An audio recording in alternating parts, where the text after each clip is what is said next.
धृतराष्ट्र के अनुसार वो युवराज था और युवराज की ये गति दुर्गति थी। कहा मित्र मैंने तो तुम्हारे साम्राज्य को देखा और आज तुम्हारी ये गति देख करके तो मेरा मन विदीर्ण हो रही है, टूट रही है। बताओ ना मित्र, मैं तुम्हारे लिए इस समय क्या कर सकता हूँ? अरे मित्र दुर्योधन, मैंने तुम्हारा नमक खाया है, बताओ ना मैं तुम्हारे लिए क्या कर सकता हूँ? दुर्योधन ने कहा मित्र जेन मित्र दुख होहि दुखारी, जेन मित्र दुख होहि दुखारी, जेन मित्र दुख होए दुखारी, जेन मित्र दुख होए दुखारी, तिन्हि बिलोकत पातक भारी, तिन्हि बिलोकत जेन मित्र दुख होहि दुखारी, तिन्हि बिलोकत पातक भारी। मित्र का कर्तव्य है कि अपने मित्र का हर स्थिति में परिस्थिति में उसका साथ दे। और सचमुच कहूं ना, सचमुच कहूं तो मित्र ऐसा होना चाहिए कि अगर उसके दूसरे मित्र पर अगर कोई कष्ट विपत्ति आ जाए तो रिश्तेदारों से पहले दरवाजे पर मित्र मिले, वो मित्र है। पुराने जमाने में जब महारथी योद्धा जब युद्ध के मैदान में जब जंग लड़ने जाते थे तो पीठ पर उनके ढाल हुआ करती थी, पीठ पर उनके ढाल, और वो ढाल उठा करके आगे ले लेते थे पीठ से। किस लिए? क्योंकि वो तलवारबाजी करेंगे तो वो ढाल उसकी रक्षा करेगी, अपने बचाव के लिए। लेकिन जब वो ढाल युद्ध भूमि से बाहर जाता था तो वो पीठ पर रहता था, लेकिन लड़ने के समय आगे क्यों? ऐसा है मित्र को भी होना चाहिए कि जब विपत्ति आए आगे कोई उसे मारने दौड़े तो वो ढाल बन करके आगे खड़ा हो जाए, और जब प्रोत्साहन करने की बात आए, जब वो सुखी हो तो पीठ के पीछे चले जाए। पर आजकल तो भाई गजब ही हो गया, पीठ को बड़ा मजबूत रखना चाहिए, क्योंकि शाबाशी और धोखा दोनों पीछे से मिलती है। मित्र की परिभाषा ही बिल्कुल बदल गया। पर यहाँ अश्वत्थामा ने कहा बताओ ना मित्र मैं क्या करूं तुम्हारे लिए? दुर्योधन ने कहा अगर हमारे प्रति इतना तुम्हारा भाव है, मुझे दुख इस बात की है कि हमारे शत्रु पक्ष पांडव 5 भाई केवल 20 गुने अधिक है हम थे, लेकिन हमारे शत्रु पक्ष का एक भी व्यक्ति एक भी शत्रु कम न हुआ, लेकिन हम 100 के 100 मारे गए। आज हमारी बारी है, इसका बड़ा कष्ट है कि 5 के 5 पर आंच ना आई और हम सब चले गए। अच्छा तो ये है आपकी इच्छा? कहा मैं ये इच्छा नहीं समझो, मेरी अंतिम इच्छा है मित्र, पूरा कर सकोगे? कहा अरे मित्र, वो मित्र किस काम का? इत्र और मित्र का संबंध बिल्कुल एक सा होता है। मित्र अगर सही हो, दोस्त फ्रेंड्स मित्र सही हो तो आपका जीवन को खुशहाल बना दे, महका दे, और इत्र बढ़िया हो तो माहौल को खुशनुमा बना दे, महका दे। अब आश्वासित किया, आश्वासन दे करके और चल पड़ा। अश्वत्थामा कि मित्र तुम यही रहो, मैं कुछ देर में तुम 1 2 4 5 का मैं हो सकता है शीर कलम करके लाऊं और तुम्हें दूं। दुर्योधन को लगा आज तक तो उसे कोई एक ने मार पाया, ये 5। इसके पिताजी चले गए और ये पिताजी इसके जा चुके हैं, 5 को आंच न दे पाए, और इसका पुत्र चलो ठीक है, फिर भी जब तुम ये दिलासा दे रहे हो, ये आश्वासन तो ठीक है, मैं इसको स्वीकार करता हूँ, जाओ मित्र। और गया तो सोचा अब भाई करें क्या, रात्रि अंधेरी है। काक उल्लुक न्याय से इसने प्रयोजन सिद्ध किया कि रात्रि में उल्लू को दिखता है, दिन में उल्लू को नहीं दिखता है, रात्रि में कौवों को नहीं दिखता है, दिन में दिखता है। एक पेड़ पर बहुत सारे बहुसंख्यक कौवे सो रहे थे रात्रि में। रात्रि के उस अंधेरे पेड़ पर जाकर के एक उल्लू ने सबको मार गिराया, क्योंकि छल से मारा है। दिन में मार पाता क्या, क्योंकि संख्या 1 2 नहीं, सैकड़ों थी कौवों के, लेकिन वो मजबूरी में मारे गए क्योंकि रात्रि में देख ना पा रहे हैं।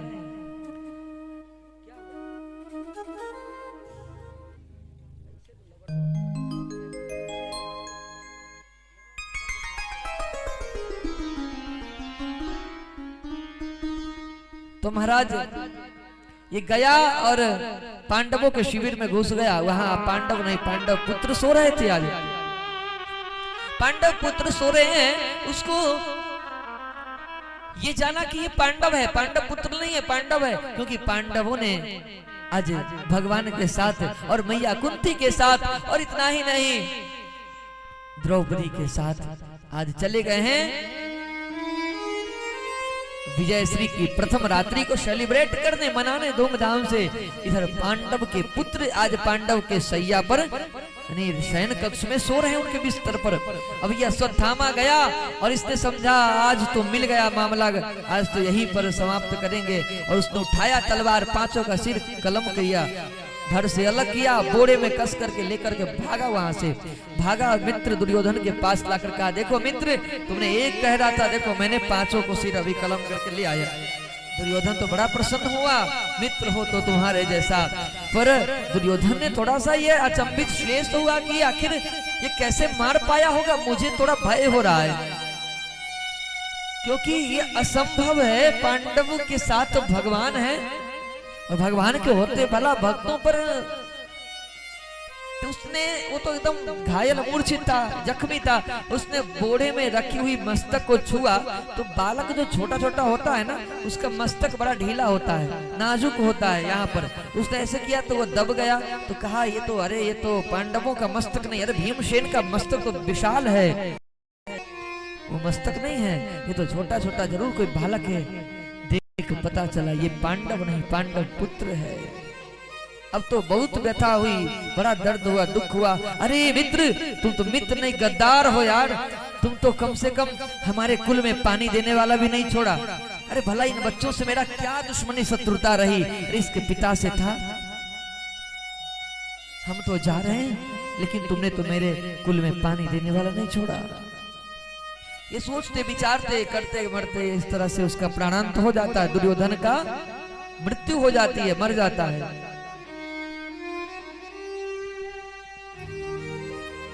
अब इसने सोचा अश्वत्थामा ने कि यदि पांडव जीवित है तो वो मुझे छोड़ेगा नहीं, क्योंकि एक नहीं उसके 5 पुत्रों का हत्या मैंने किया है। तो उसने भागा और जब उधर द्रौपदी को इस घटना, यदि पांडव जीवित है तो वो मुझे छोड़ेगा नहीं, क्योंकि एक नहीं उसके 5 पुत्रों का हत्या मैंने किया है। तो उसने भागा और जब उधर द्रौपदी को इस घटना,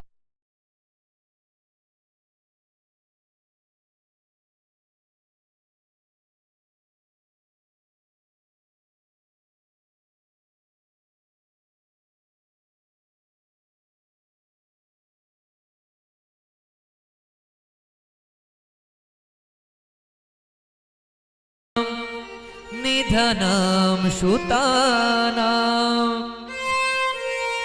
निशम्य घोरं परितप्यमाना तदा रुदद्बाष्पकुला कलाकुलाक्षी तां सांत्वयन्नाह किरीटमाली। द्रौपदी को इस विलाप को व्यथा को देखकर अर्जुन ने हाथ में गांडीव को उठा करके प्रतिज्ञा कर लिया कि हे पांचाली, तुम्हारे पुत्र के जो हत्यारा है जो भी होगा उसको मैं छोड़ूंगा नहीं, तुम्हारे नजर के सामने प्राण दंड दूंगा। इधर जिस दुष्ट ने तुम्हारे पुत्र के साथ दुष्कर्म किया है उसको सोते हुए को मारा है, उसको मैं छोड़ूंगा नहीं। पांडव की भी व्यथा कम नहीं है। अब भगवान कृष्ण इस अर्जुन को लेकर के एक रथ पर सवार हुए और चल पड़े। देखे कि ये तो अश्वत्थामा ने मारा है। तो अश्वत्थामा ने डर के मारे अश्वत्थामा ने ब्रह्मास्त्र का प्रयोग कर दिया। अब ब्रह्मास्त्र का प्रयोग मतलब महाराज कई परमाणुओं का विस्फोट, लाइट, साउंड, न्यूट्रॉन, प्रोटॉन सब कुछ उसमें पर्याप्त मात्रा में है। जब परमाणु होती है उसमें साउंड होता है, एक धमाका बेस होता है, जहां गिरता है वहां की धरती को बिल्कुल भूचाल ला देता है। लाइट ऐसी होती है कि जो आंख खत्म हो जाए।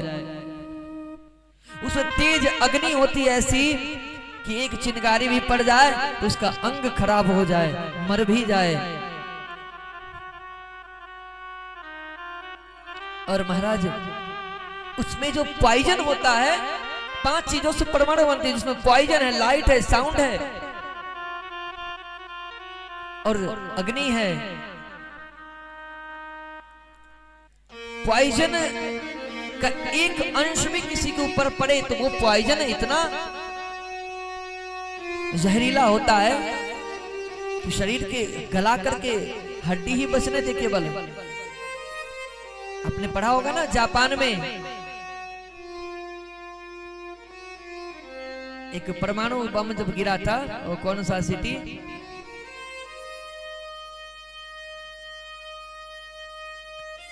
तो वहां की उस परमाणु का प्रभाव आज भी वहां पर ताजा देखने को मिलता है कि वहां के बच्चे आज भी जो जन्म लेते हैं वो कहीं ना कहीं से अपाहिज पैदा हो जाते हैं,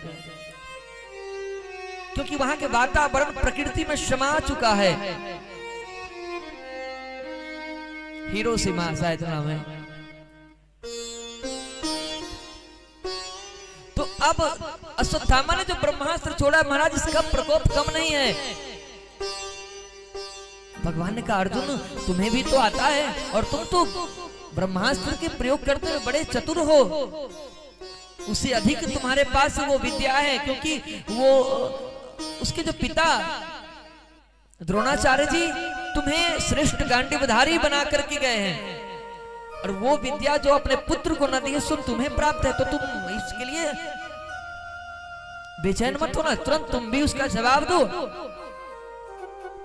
और प्रतिशोध के लिए अर्जुन ने भी ब्रह्मास्त्र छोड़ा और पता चला महाराज 2 ब्रह्मास्त्र जब टकराएगा तो क्या स्थिति पैदा होगी। विश्व युद्ध आ जाता है एक परमाणु पर, यहाँ तक 2-2। अर्जुन ने अपने परमाणु को खींचा और उसके परमाणु को शांत काट दिया और पकड़ा जोर से और रस्सी से बांध करके रथ के पीछे पहिए में लेकर घसीटता हुआ आया शिविर में और दिया द्रौपदी को, कहा लो पांचाली यही है तुम्हारे पुत्र का हत्यारा। अब जब द्रौपदी की नजर पड़ी अश्वत्थामा पर तो बिल्कुल हो गया, भाव परिवर्तन हो गया यहाँ पर, क्योंकि ये गुरुपुत्र है। अब गुरुपुत्र को मारना तो गुरु हत्या का पाप लग देगा ना। गुरुपुत्र गुरु के समान होता है।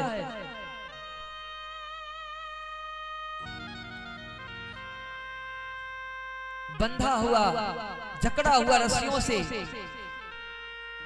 एकदम सहमा हुआ है, डरा हुआ है कि मुझे 5 छोड़ेगा नहीं। अब अश्वत्थामा बंधा हुआ, लेकिन द्रौपदी का हृदय एकदम बदल गया और मन में करुणा आ गई, भावना आ गई और अपने पुत्र की वेदना को थोड़ा स्थिर रखते हुए और यहाँ पर उसके रस्सियों को खोलने लगी। सब देख कर के अवाक रहे कि द्रौपदी ये कर क्या रही है? अरे एक नहीं दो 5 पुत्रों को मारने वाला ये अश्वत्थामा है और उसको उस पर तुम दया दिखा रही हो। आपने रक्षितव्यन्तु दयैषा परिकीर्तिता। आपत्ति काल में कोई भी हो, शत्रु हो मित्र हो, पर आपत्ति काल में उसका रक्षा करना, दया करना ही धर्म है, उसका रक्षा करना ही दया है।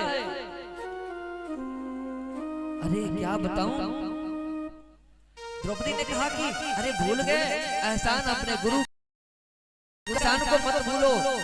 आप जिन्होंने आपको श्रेष्ठ गांडीवधारी बनाया, गुरु पुत्र है, इसके प्रति आपका भाव गुरु के समान होना चाहिए। अब सब चक्कर में पड़ गया कि अब क्या करे, फैसला जजमेंट कौन करे। अब भगवान कृष्ण वहीं ऐसे दिल से खड़े हैं, अपने बाकी बिहारी लाल जी दर्शन दे रहे हैं। युधिष्ठिर जी ने कहा कन्हैया तुम ही कुछ बताओ, हमेशा जब बात उलझती तो सुलझाने के लिए तुम आते थे, और आज क्यों पीछे रह गए, बताओ ना। भगवान ने कहा देखो हत्यारों को तो छोड़ना नहीं चाहिए, आतंकवादी का अगर वध हो जाए तो पाप नहीं है, पुण्य है, परंतु ब्राह्मण का हत्या हो जाए तो वो पाप है। लेकिन ये है ब्राह्मण है आतंकवादी भी दोनों है, तो ब्राह्मण को कभी मारना ना चाहिए और आतताई को भी छोड़ना ना चाहिए, लेकिन है तो दोनों ही। कहा युधिष्ठिर जी ने महाराज आप तो ये कौन सी बात कर दी, एकदम तिनकोना बात कर दिया। इस बात से किसी को संतुष्टि न मिल पाएगी, क्योंकि ये आतताई भी है और ब्राह्मण भी है। अर्जुन भी था वहीं पर। अर्जुन को तो बड़ी गीता की ज्ञान प्राप्त था ना। अर्जुन से पूछा, अर्जुन ने कहा कि तब कन्हैया है तुमसे पूछिए आप लोग। उस समय नीति क्या कहती है, मत्तम प्रमत्तम मनवत्तम शुद्धम बालम स्त्रियमजडम प्रपन्नम विरतम भीतम नारी कुहंति धर्मविद। कहा महाराज जो धर्मपरायण है पुरुष होते, धर्मवेत्ता होते हैं, वो स्त्री को, मूर्ख को, पागल को, सोते हुए को और वृद्ध को, रोगी को कभी मारती नहीं है, और वो भी छल से। और इनका जो शत्रु होता है उसे वध करने में भी कोई पाप नहीं है। इसने तो बड़ा भयानक हत्या किया है, छोटा मोटा नहीं, बहुत बड़ा इसने पाप किया है, परंतु ब्राह्मण होने के नाते इसको छोड़ दिया गया अपमान करके, क्योंकि ब्राह्मण का जो है दैहिक वध न करना चाहिए। भगवान राम को भी रावण का जब वध किए भगवान श्री रामचंद्र जी, उनको उनके ऊपर भी ब्राह्मण के वध ब्रह्म हत्या का पाप लग गया था। तो इसलिए इस पाप से वंचित होने के लिए इसे कुरूप कर दो, इसे अपमानित कर दो, समाज से प्रतिष्ठा हनन कर दो, मान हानि कर दो, इत्यादि इत्यादि बहुत सारे धाराएं हैं राजस्व कानून का उसके ऊपर पेश। लेकिन दैहिक वध से आपके ऊपर पाप लग जाएगा। और इसके ऊपर एक सुंदर चमकता हुआ एक मणि थी, उस मणि को लेकर के और शिविर से 2-4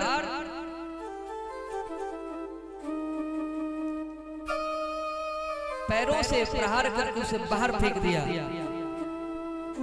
कहा जा भागना, भागो, जल्दी भाग दो दूर। तुम्हें जब देखता हूँ तो हमारे ऊपर कोई धर्म, हमारे पुत्र के जो वध का जो वो वेदना है वो मुझे इतनी सताती है कि मन करता है तुम्हारा वध कर दूं, लेकिन तुम गुरु पुत्र जाओ, भागो जल्दी, हमारे नगर से दूर हो जाओ। अश्वत्थामा डरा हुआ भागा वहां से, लेकिन भागा तो ब्राह्मण का अपमान महसूस न कर सका और इसने फिर से वही पाप करने। देखिए कहते ना काटे पे करली फरे, वो ठीक जितन कर सींची, कितना भी सींचो, लेकिन केला का वृक्ष जो होता है ना वो बीज से नहीं काटने से ही फलता है। तो मूर्ख लोग और ऐसे पापी लोग होते हैं ना, उसको कितना भी पाप का दंड मिले लेकिन पाप करना छोड़ते नहीं है वो। क्योंकि उनके स्वभाव आचरण में वो प्रविष्ट हो जाती है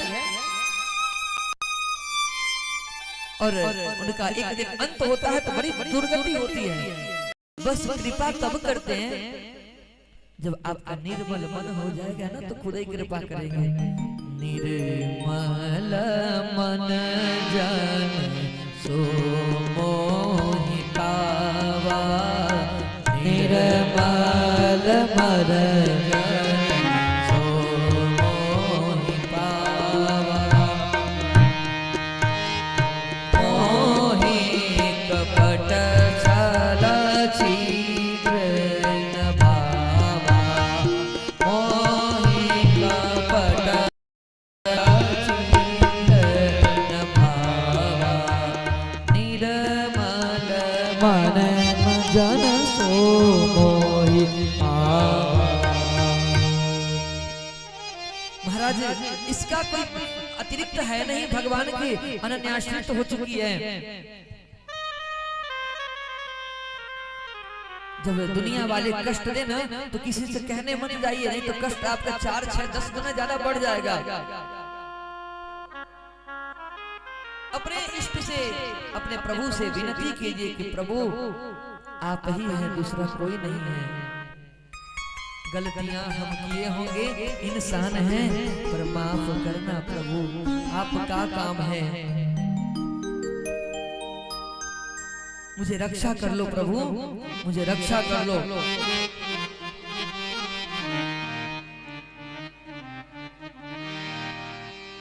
भगवान ने अपना अंगूठा स्वरूप धारण किया, अंगूठा स्वरूप धारण करके उत्तरा के श्वास रंध्र से उसके गर्भ में गए और भगवान उस बालक का रक्षा किए, फिर उस अग्नि को शांत कर दिए। अब बिल्कुल बालक अंतर में उस बालक का जन्म होता है और वो बालक परीक्षित के नाम से प्रसिद्ध होते हैं। वही देखिए भगवान कैसे अनन्यास चिन्तयन्तो माम ये जना पर्युपासते तेषां नित्याभियुक्तानां योगक्षेमं। भगवान किसी को कुछ देते हैं तो वहन कर उसका रक्षा भी करते हैं। बस एक ही भगवान का कहना है कि अनन्य होकर के एक मेरी शरण को प्राप्त हो, फिर दुख कितने भी पड़े उससे तुम मत व्याप्त हो, तुम घबराना मत, फिर मुझे ऊपर छोड़ दो। और महाराज देखते देखते रक्षा हुआ। इधर भगवान ने कहा तो अब मैं बुआ जी कुंती की तरफ कहा कि अब मैं चलता हूं। अब तो कुंती मैया देखते ही महाराज भगवान को रोने लगी, विलाप करने लगती है। प्रभु आपने, हे कृष्ण तुमने हमारे पुत्रों पर बड़ा उपकार किया है, बहुत उपकार किया, बड़ा एहसान है। और उस दुख के समय में तुम थे और अब सुख आया, राज मिल गया तो तुम भाग जा रहे हो। अरे बुआ जी मैं क्या, मेरा क्या इसमें हाथ है? तुम्हारे पुत्र इतने बलशाली है, इतने योद्धा है, पराक्रमी है, तेजस्वी है, यशस्वी है, ओजस्वी है कि इन्हें किसी की आवश्यकता है। ये तो अपने अर्जुन का गांडीव है, भीमसेन का गदा, युधिष्ठिर जी का ज्ञान नीति, उसका धर्म पथ का कर्तव्य पथ पर चलना, ये सारी चीजें उसके जीत का कारण है, मैं ना हूं। कुंती ने कहा अरे कन्हैया तुम्हारा यही काम है, सारा तुम करते हो और फिर कहते हो कि मैंने नहीं किया, उसने किया। सुनी सुग्रीव वही मैं मारी हूं बाल कई बार। भगवान ने सुग्रीव को क्या आश्वासन दिया कि सुनी सुग्रीव बाली को, और फिर क्या किया भगवान सुग्रीव को भेज दिए लड़ने के। प्रतिज्ञा करते हो भेज देते हैं और फिर भगवान चुप करके बहेलियों की भांति मारते हैं। ठीक उसी प्रकार महाभारत के युद्ध में अर्जुन से युद्ध करवाया, परंतु करने करवाने वाला तो सब प्रभु है, उन्हीं की कृपा से हो रही है।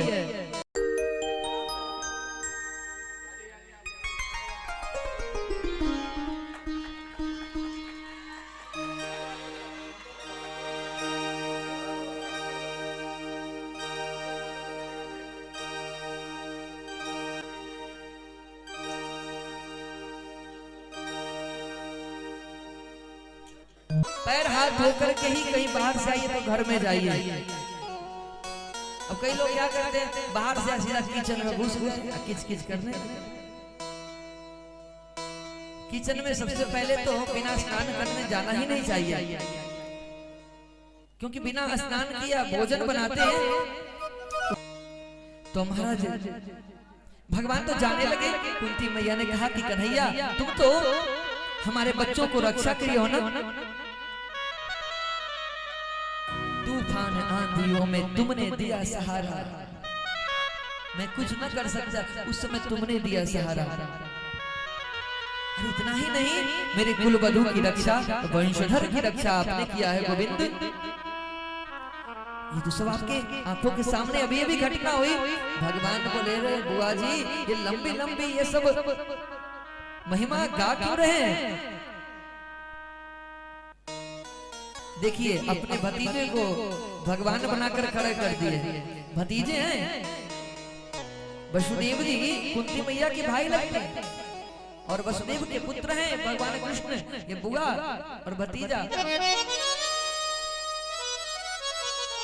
भगवान ने कहा देखो ना, आपका पुत्र अब चक्रवर्ती सम्राट के पद पर विभूषित हो रहा है, और बड़ा अच्छे आपके योग्य सुपुत्र हैं, अब मुझे जाने दो। अरे नहीं कृष्ण, मुझे याद है।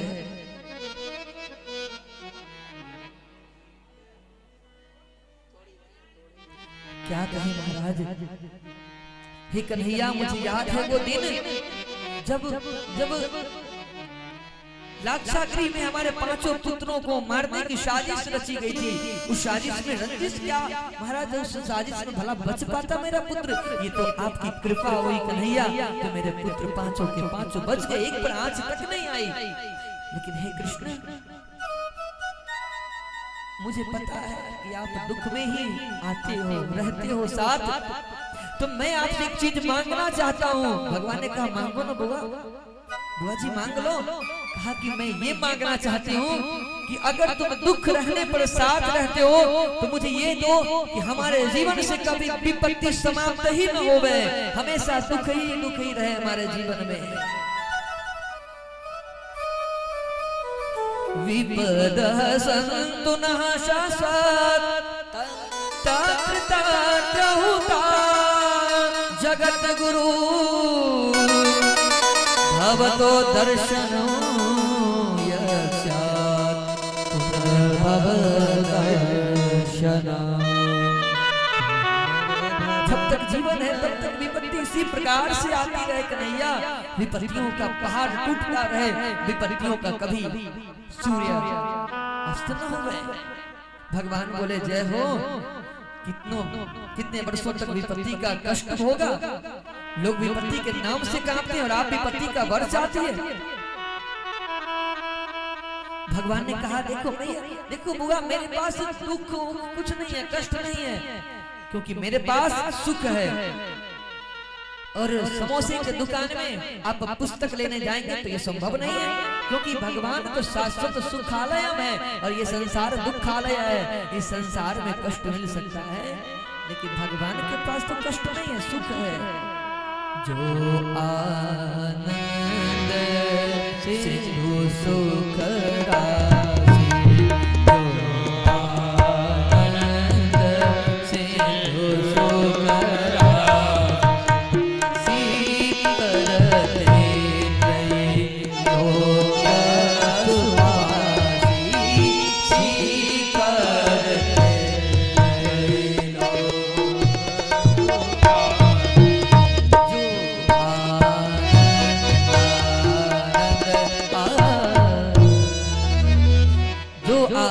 सिंधु सुख राशि त्रैलोक सुपास। जो आनंद के सिंधु हैं, जिनके आनंद के समुद्र हैं, सुखों का सागर है, वो भला कष्ट कहाँ से लाएंगे। बुआ को समझाया, कुंती मैया को समझा करके भगवान इधर देखिए कि युधिष्ठिर जी आज बड़े व्यथित हैं। युधिष्ठिर जी से पूछा कि क्यों बड़े भैया आप उदास है। बोले कन्हैया तुम जा रहे हो तो कैसे उदास ना हो। अर्जुन को देखा, अर्जुन भी उदास है। अर्जुन के मन में थोड़ा फिर से मोह उत्पन्न हुआ। कहा अर्जुन ने कि हे कन्हैया आज हम लोग जीत गए हैं, इस राज्य सिंहासन के अधिकारी तो बन चुके हैं, लेकिन मैंने अपने दादा को, अपने भाई को, चाचा को, सबको मार करके इस राज्य को कैसे अपना ले, कैसे इस पर बैठे। पता नहीं कितनी कितनी माताओं का सिंदूर उजड़ गया, विधवाएं हो गई, उनकी आत्माएं रोती रहेगी मैं इस राज करूंगा, भला इस राज से क्या फायदा। अगर ऐसी राज हो तो मैं कदापि न करूं। कृष्ण भगवान ने सोचा कि इसको गीता का ज्ञान दिया फिर भी ये भटक रहा है। अवश्यमेव भोक्तव्यम कृतम कर्म जो जैसा करता है ना अर्जुन वैसा पाता है। तुम्हें समझा चुका हूं कर्म योग शिक्षा दीक्षा क्या फिर भी भटक रहे हो। अरे जिसको तुम अपना दादा मानते हो, चाचा मानते हो, भाई क्या भाई थे, भाई होते तो हमने तो कहने गया था अर्जुन दुर्योधन कि तुम केवल एक गांव दे दो केवल एक ग्राम रखो अपनी धरती तमाम। दुर्योधन वह भी दे न सका, आशीष समाज पर न सका, और उल्टे हरि को बांधने चला तो था साध्य उसे साधने चला। जब देखिए जो नाश मनुज पर छाता है पहले मर जाता है। मैंने समझा कर थक गया, दुर्योधन भी न समझा। धर्म का साथ कर्ण ने भी वही किया, पितामह ने भी अपनी कुलवधू की अपहरण चीरहरण का तमाशा देखा। तो क्या उन्हें सम्मान करना चाहिए पद्म भूषण भारत रत्न से नहीं ना। अरे वो तो अधर्म धर्म की लड़ाई में धर्म ही जीतेगा ना, अधर्म की तो हानि होनी ही है। क्योंकि जब जब हो ही धर्म के बाढ़े असुर अधम अभिमान कि तब तब धारी प्रभु विविध शरीरा तब तब धारी प्रभु विविध शरीरा हरहि कृपा सज्जन पीरा हरहि कृपा भगवान कृष्ण ने कहा कि भैया इसने धर्म का साथ दिया तो भला इन्हें ये कैसे बच जाता, इसलिए दुख मत करो। हाँ मानता हूँ पितामह के गोद में आपने खेला, लेकिन भले ही अगर आपके दादा पाप करेंगे तो उनका सजा तो उनको मिल के ही रहेगी, उसके पोता थोड़ी ना पाएगा। प्रहलाद के पिता हिरण्यकशिपु ने पाप किया तो भगवान ने उसका हृदय विदीर्ण किया, लेकिन उसे तो हृदय से लगाया नहीं प्रहलाद को, क्योंकि उसी का पुत्र असुर वंश का ही है। परंतु दोनों का कर्म, दोनों की व्यवहार एक नहीं है। इसलिए अच्छा ज्यादा तुम्हें अगर मोह हो रहा है तो चलो पितामह के पास चलो, तुम्हें ले चलता हूँ। और लिए पांडव को भगवान चले आगे, देखा कि कुरुक्षेत्र के भूमि में आज पुत्र शंतनु के पुत्र पितामह भीष्म पड़े हुए हैं सिरसैया पर, जिनके हजारों बाणों की वेदनाएं प्राप्त हो रही है। अर्जुन की बाणों की वेदना को सहते हुए पितामह सोए हुए हैं। अर्जुन पर नजर पड़ी, पितामह ने कहा अर्जुन तुम आ गए और तुम्हारा वो सारथी कहाँ गया। अरे बोला यही है। कृष्ण को देखा था, अरे कन्हैया यहाँ पर भी तुम छुप रहे हो। अरे सब तो कराने वाले तुम ही हो कन्हैया।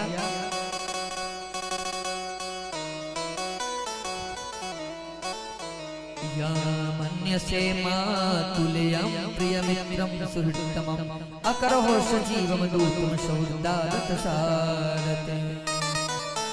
पितामह ने कहा धन्य है प्रभु, आपके प्रेमी जो बनाते अब वही बन जाते हैं, जो चाहो भगवान को वही बन जाते हैं। भगवान की ओर इशारा करते हुए पितामह भीष्म कहते, प्रभु अब एक अंतिम इच्छा मुझ दास की भी पूरी कर दो ना। हे प्रभु, ये देह बारों की सैया पर आपके दर्शन की प्रतीक्षा में इसलिए पड़ा था कि जब तक आप नहीं पधारेंगे तब तक जाने वाला नहीं हूँ, और प्रतीक्षा करवा कर आप आए हो तो थोड़ी सी प्रतीक्षा भी आपको कराना मैं चाहता हूँ। यही चाहता हूँ कि जब तक मैं न चला जाऊँ तब तक आप ऐसे ही खड़े रहो। सदैव देवो भगवान प्रतीक्षताम कलेवरम यदि दमहिनो में हम प्रसन्नः सारुणलोचन सन्मुख मुखाम्बुजो ज्ञानपतः चतुर्भुजो। पितामह ने कहा कि मैं इच्छा मृत्यु को मैं चाहूं तो पढ़ूंगा, नहीं तो मैं मुझे कोई नहीं मार सकता है, लेकिन मैं चाहता हूं ना कन्हैया कि जब तू सामने रहे, आप रहो, आपके सामने प्राण निकलेगी ना तो आपके चरणों में हमारा जो प्राण शक्ति वो स्थिर हो जाएगी। नहीं तो मरने के बाद पता नहीं कौन गति हो, मैंने तो बड़ा अपराध किया है। हे कृष्ण, मुझे एक बात याद आती है, कितने छलिया हो आप। आपने प्रतिज्ञा अपनी मेरे लिए तोड़ा, आपने प्रतिज्ञा करी उस कौरवों के बीच पांडवों के मध्य कि मैं इस युद्ध के बीच 18 दिन में कोई एक शस्त्र न उठाऊंगा, लेकिन कन्हैया आपने तो वो तोड़ ही दिया ना। और मैंने भी प्रतिज्ञा लिया था, पितामह कह रहे हैं कि हे कृष्ण, अगर आपके हाथ में अस्त्र न उठा दो गहाऊं तो मैं शतनु पुत्र तो कहां हाऊं। मैं अगर आपके हाथ में अस्त्र न उठवा दूं तो मैं अपनी गंगा का पुत्र नहीं हूं ऐसा मानूंगा, और मैं अपने पिता का।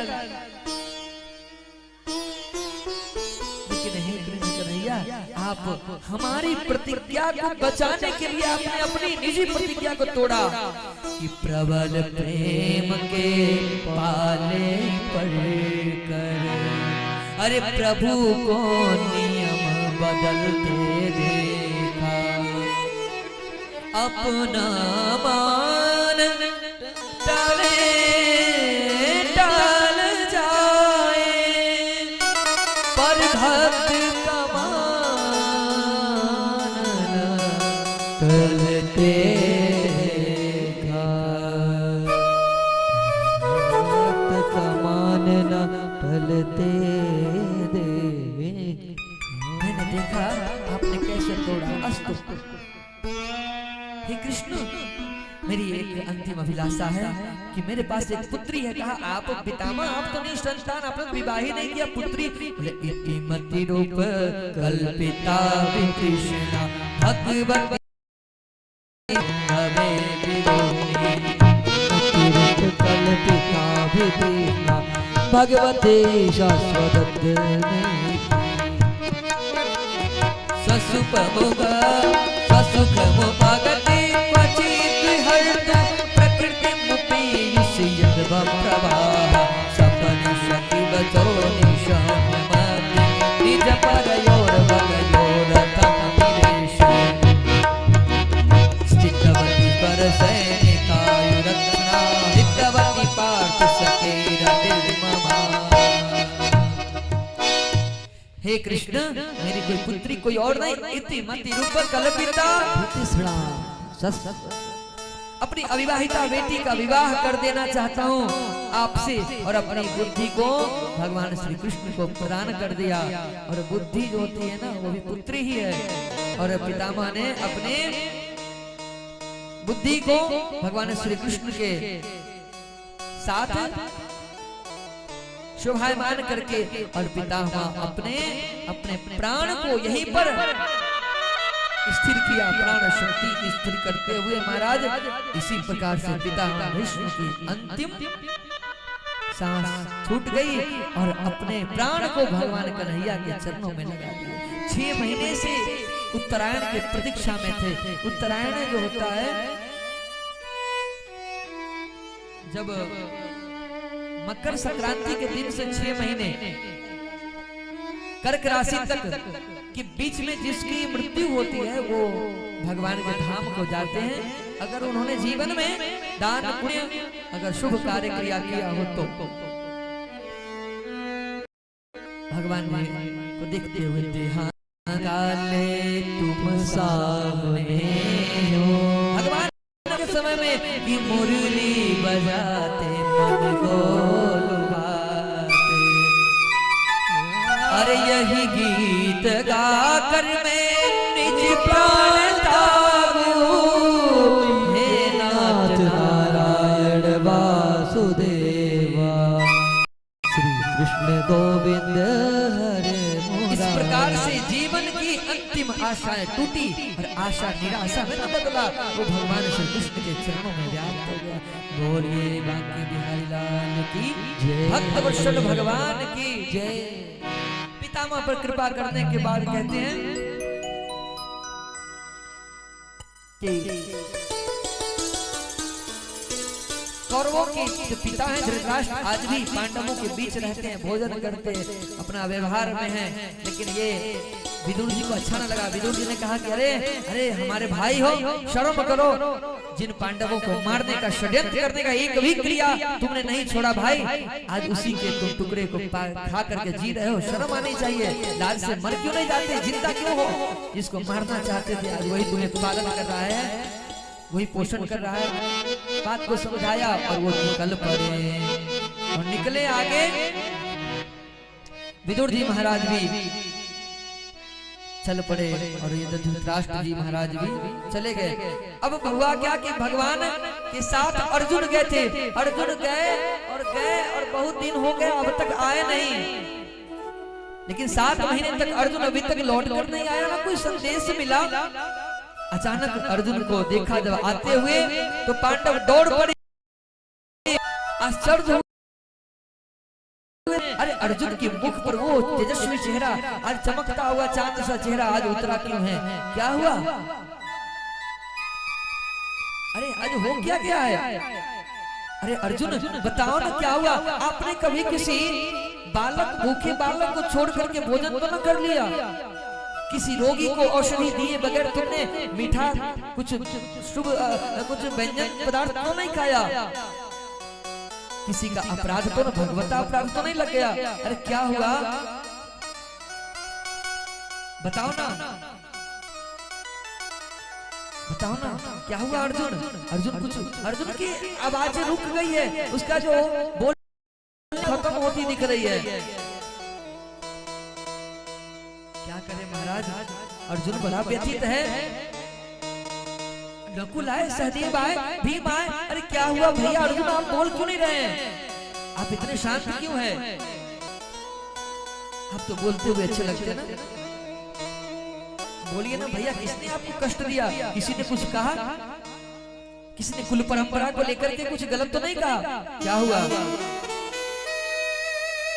कहा अर्जुन ने कि वंचित को हम महाराज हरिणा बंधु रूपिणा, ये न प्रहितम तेजो देवश महत। अर्जुन एक एक बातों को महाराज स्मरण करते हैं कि जब भगवान थे कितना अच्छा था। आज भगवान चले गए तो अर्जुन आज भीलों के द्वारा पराजित होकर के लौटे हैं। उनके हाथ में गांडीव है, लेकिन वो गांडीव ऊर्जाहीन हो चुकी है। भीलन लूटी गोपिका, वही अर्जुन वही बाणा, सब दिन होत न एक समान। एक दिन राजा हरिश्चंद्र जी चढ़कर जात विमाना, पर एक दिन उनके राजपाट गए, एक दिन भरे चन तजे खजाना।